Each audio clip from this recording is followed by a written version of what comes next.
মুন্সিগঞ্জে অসহযোগ আন্দোলন ঘিরে দুপক্ষের সংঘর্ষে 2 জন নিহত, মাগুরায় 1 জনের প্রাণহানি। বিভিন্ন জায়গায় হামলা, ভাঙচুর, ধাওয়া পাল্টা ধাওয়া।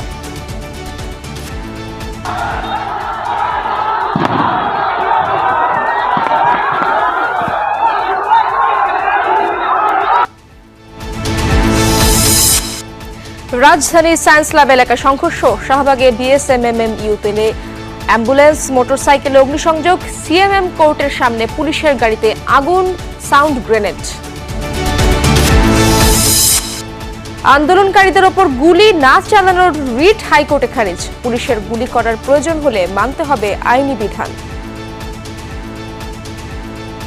একটি রাজনৈতিক উদ্দেশ্য হাসিল করার জন্য, আদালতকে ব্যবহার করার জন্য এই রিট পিটিশনটি দায়ের করা হয়েছিল। সুতরাং রিট পিটিশনটি পলিটিক্যালি মোটিভেটেড হিসাবে খারিজ করে দেওয়া হয়েছে। একটি গণতান্ত্রিক দেশে